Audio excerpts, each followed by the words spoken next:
On this edition of Alberta Dugout Stories, the podcast, what a week or two it's been for Alberta's baseball products. A quick rundown of some of the major events and a couple of great chats as well.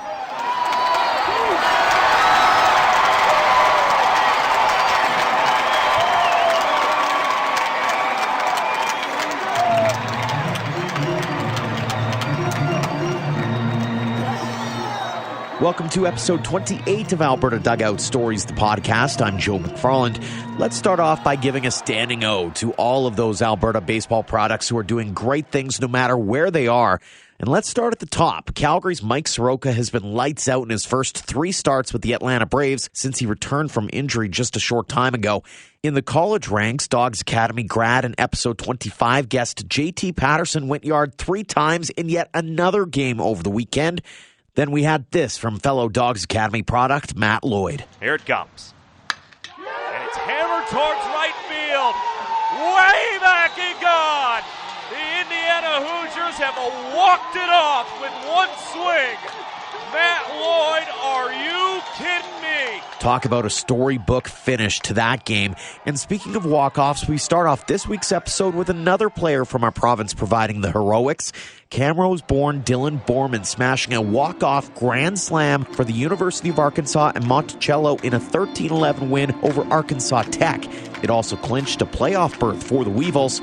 We caught up with the junior infielder following his April 20th bomb. Dylan, thanks so much for joining us on the podcast. Oh, no problem. Happy to be here. Hey, let's talk about, first and foremost, that walk-off grand slam home run.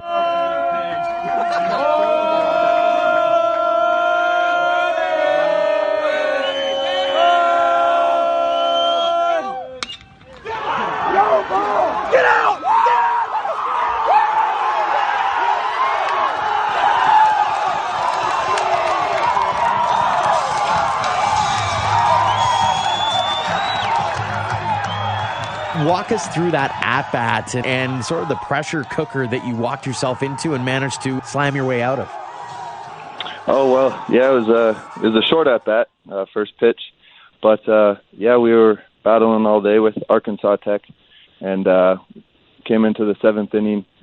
And first guy got out, and then we just grinded out at-bats after at-bat. And my guys did a great job walking, getting hits, and then I got up to bat. They changed pitchers. They brought in actually their third baseman, and it actually happened before in Ouachita earlier in the year. They did the same thing. First pitch, I walked it off. Just a single that time, though. But Coach Harvey came up to me before they at bat. He said, isn't baseball great that you get an opportunity like this? I was like, oh, yeah, Coach, it's awesome. He said, well, he throws a flat fastball, just be on time with it.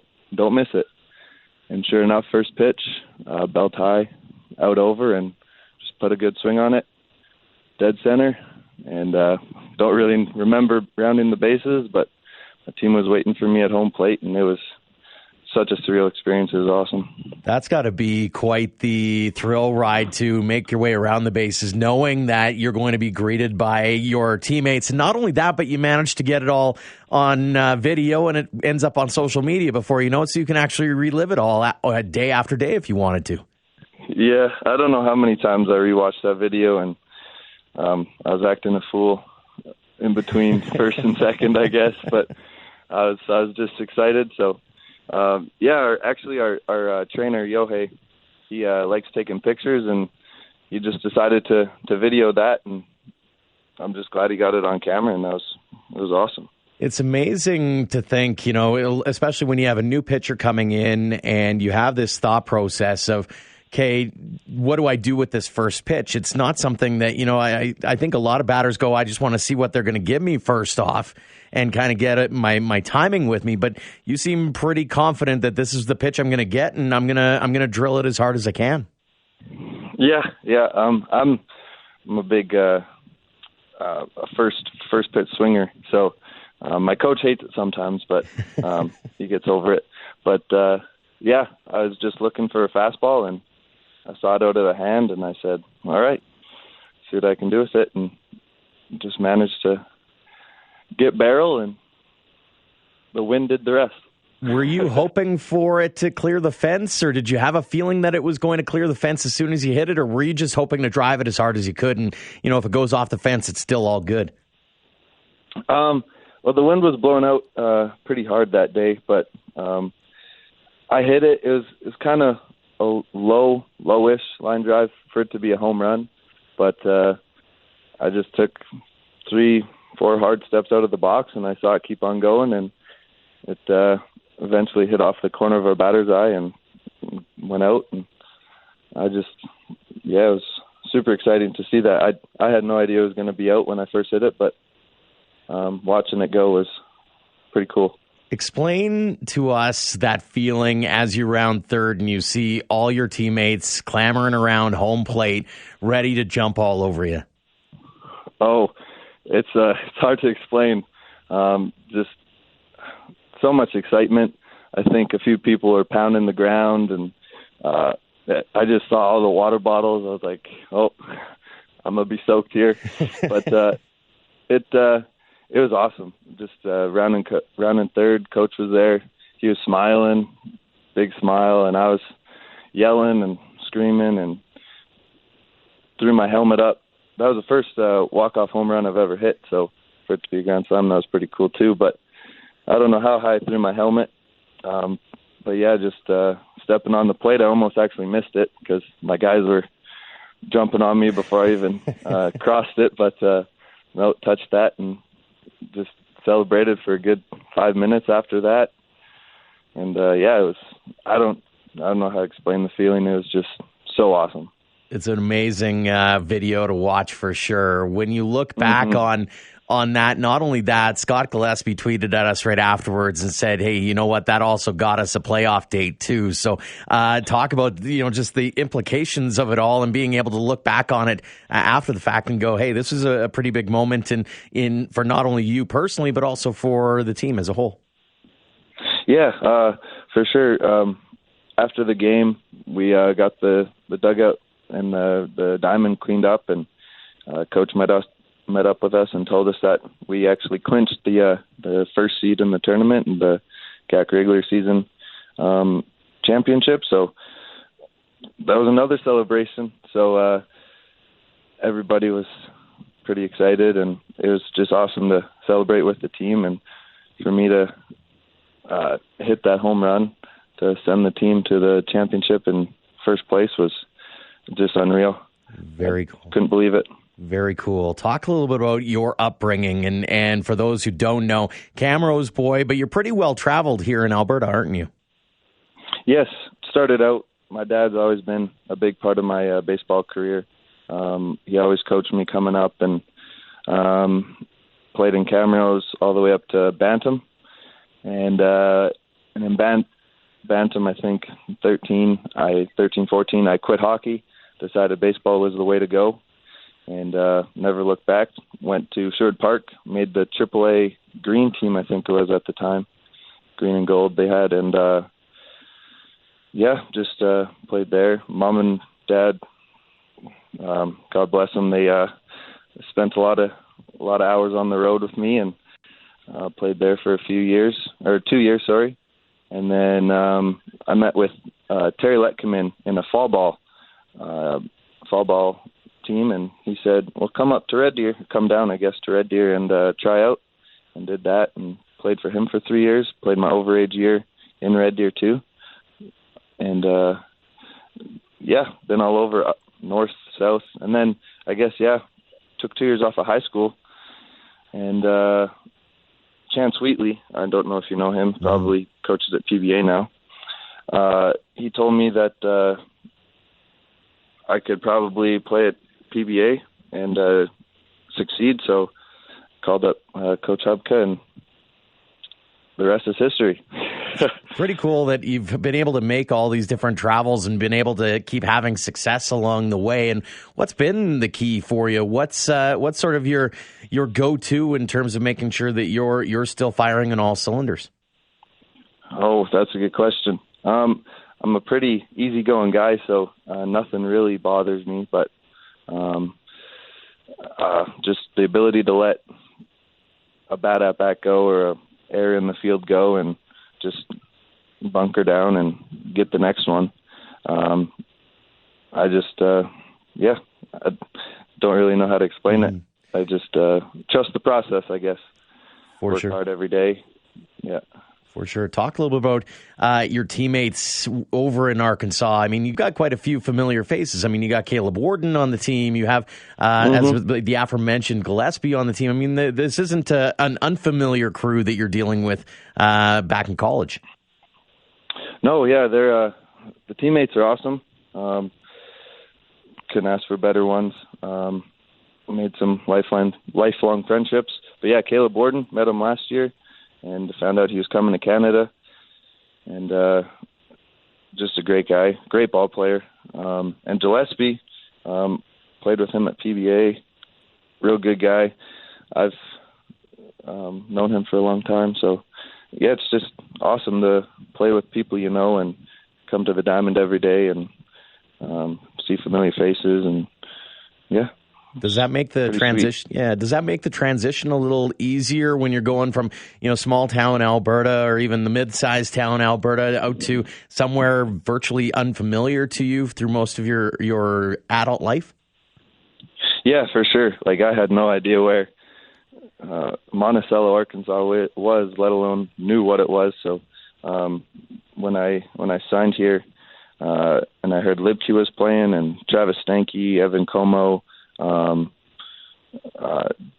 the PBA guys, Mitchell Dornblunt, played here, I was like, oh, so I guess people know about it, and that kind of made it easier that people have came and gone and stuff like that. And I knew Libke when I first came down here, so. And Moser played on Lethbridge Bulls the summer before I came down here. It welcomed me, and it was never hard fitting in here. So the guys are awesome, welcoming, coaches are awesome. The Southern hospitality thing is very true, if anybody's wondering, and it's awesome. That's fantastic to hear. I was curious about that because you are used to moving around a little bit here in Alberta, and to go away from home. Was there anything did you ever have that moment of feeling homesick or anything like that, or was it a pretty easy transition because you had done a lot of moving in your past? I mean, it was hard at first, but. Lethbridge is 5 hours away from my hometown, so I didn't really get to see my parents that often when I was playing PBA, so that made it easier for sure. I didn't really get homesick, but I sure do miss my family because I don't get to see them often, but when I do get to see them, I cherish every moment of them, and even the annoying ones. And actually, my mom and dad both got to come down here. We'll watch me play some games, watch the Weevils win some games, and so that's been cool. They get to experience Southeast Arkansas and all the fried food. That's fantastic. Not only did you get to give them some of that food, but you also get to come back home for some home cooking. It was recently announced that you are coming back to Lethbridge Bulls for the summer season. Oh, I love it. It's awesome. I love Lethbridge. I love the Bulls organization, and they're great. And I get to play with Caleb Warden for another year, so that's pretty cool. He's had a quite successful senior season, so that's cool. I'm excited to go back and hopefully help the Bulls win a championship down there, up there. Sorry. When you look back on your life, and this can be either baseball-based answer or a life-based answer, but who serves as inspiration for Dylan Borman? Oh, boy. A lot of people I look up to, a bunch of people. My dad especially, he's pretty high up there. He always motivating me and telling me that it's okay when I strike out 4 times in a game or what have you. But yeah, my mom too. She's always there to support me, always there to congratulate me. Just the family, my brother, my sister. all the friends I've made. That's just I look up to a lot of people, so they always help me. They're always there for me.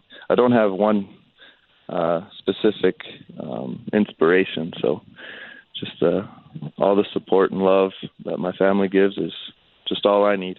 Final question for you. When you look ahead to the end of this year, if you were to take out your crystal ball, what do you hope you accomplish by the end of the year? Oh, that's the end goal is definitely try to make it to that World Series in Cary, North Carolina, but got to take it one step at a time and definitely play some good baseball here in the next few weeks and try to accomplish that goal. Sounds like a pretty good goal to me, Dylan. And obviously, a little bit of social media love never hurts either. So that home run will stick around for a while and will always be documented for that. Thanks so much for joining us on the podcast today. Oh, thanks for having me. It was awesome. If you head over to albertadugoutstories.com, Ian Wilson has been a busy guy once again. He's published this week's Alberta Dugout Digest, looking over some of the highlights from the last week for Alberta's baseball talent in U.S. college. He's also working on a special story about all of this province's connections to this year's Colby Community College roster. Stay tuned for that one. And to go along with that story, I had the chance to chat with one of the many Trojans who call this province home, Dawgs Academy grad and Calgary native Jacob Bouzide. Let's go to the very beginning of your baseball career and tell us a little bit about how you got into the game in the first place. Well, back in the day, I was living in Windsor, Ontario, and I played T-ball for Turtle Club, and I got into it just because my mom's brothers, they played baseball, and they loved it, so they got my parents to put me into it. Like, my dad was a big hockey guy, and I played hockey as well growing up, so my dad only played 1 year of baseball when he was a kid, and he didn't like it, so he never played it, and my uncles got me into it, and I just loved it ever since.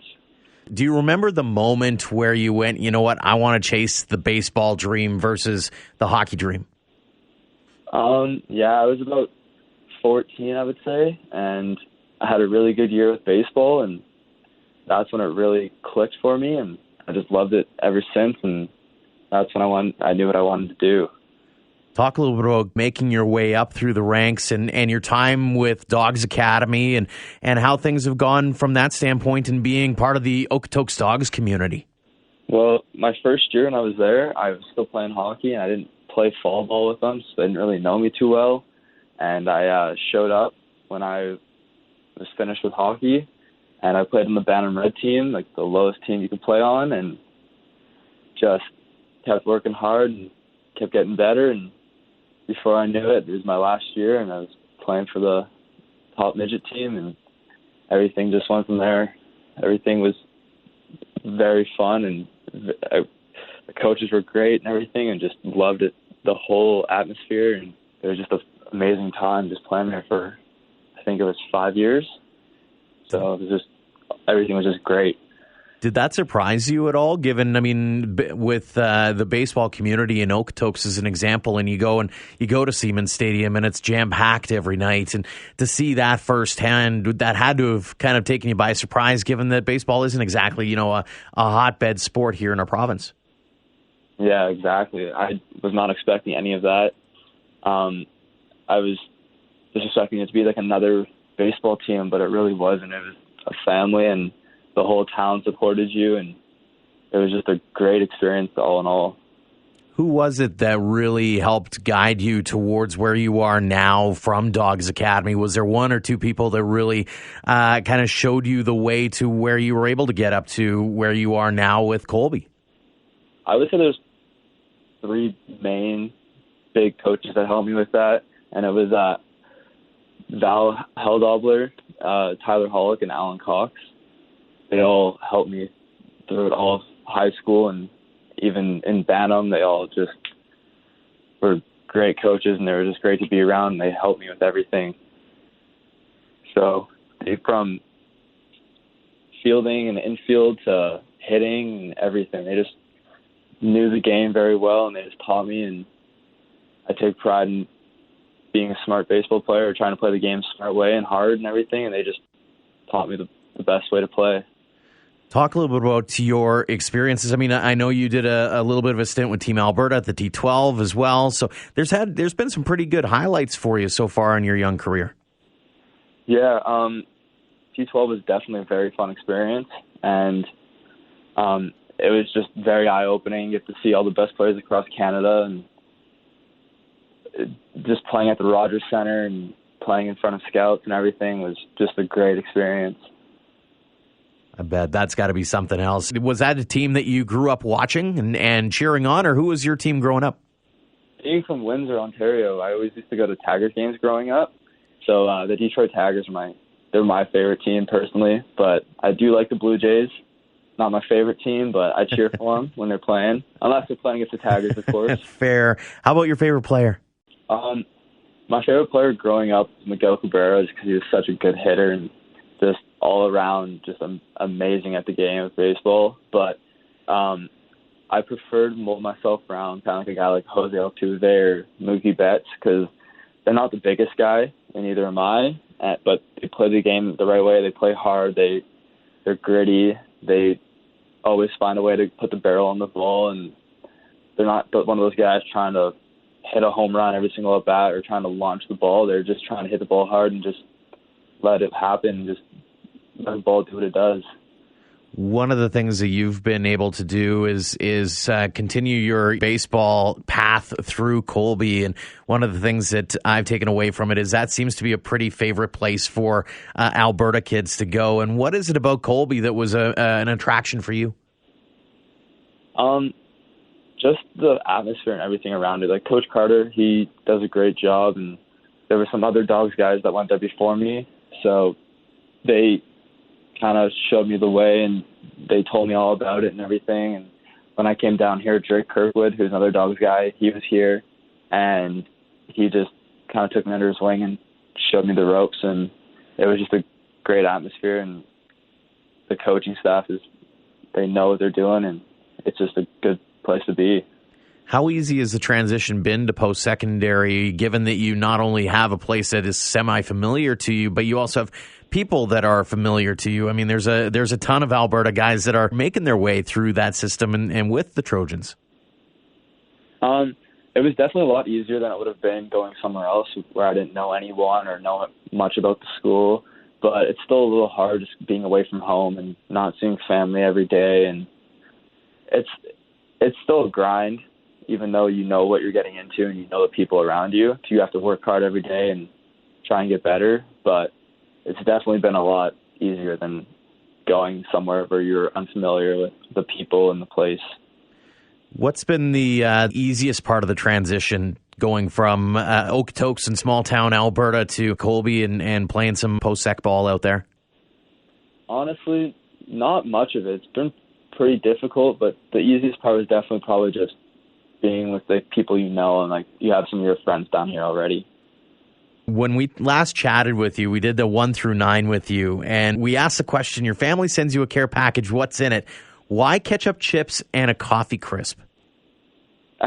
Because they don't have that down here in the States, and those are some of my favorite things. Like, I love ketchup chips. My mom actually just sent me a care package for Easter, and there's a little bag of ketchup chips in there and some chocolate, so just some things from home that they don't have down here. It's got to be nice to have that connection with your parents. I assume they're pretty big influences on you and your life path so far. Oh, yeah, they definitely are. They helped me mold me to be the man I am today, so I got to be grateful for that. And they just helped me get to where I am. Who do you credit in terms of an inspiration or someone who's given you that extra kick in the rear end when it comes to your baseball career? Definitely my parents and some past coaches, like I've already mentioned, and they just, whenever I'm struggling or need to talk to someone, like they're always there, and I can always reach out to them. My dad always pushes me to just be the best person I can be and always work hard and everything like that. Final question for you. When you look ahead to the end of 2019, what do you want to accomplish over the next few months? Well, as a team, we definitely want to get to Wichita and do the best we can there. So that's the biggest thing. And then just to become a better person and just become better at the game of baseball and just learn as much as I can is probably one of the biggest things as well. Jacob, we appreciate your time. Thanks so much for joining us, and all the best in the rest of the season. Yeah, thank you for having me. Thanks to Jacob and Dylan for coming on the podcast this week, and thanks to you for downloading and listening. With May upon us, there are so many storylines we're starting to follow. You'll want to subscribe to the podcast as we have some special things coming up this month, and it'll all start next week. And while you're hitting subscribe on the podcast provider of your choice, do us a huge favor and give us a rating and a review as well. Those kinds of things help with our overall visibility, and they'll get more people to see and potentially listen to the podcast. Until next week, thanks again for supporting Alberta Dugout Stories.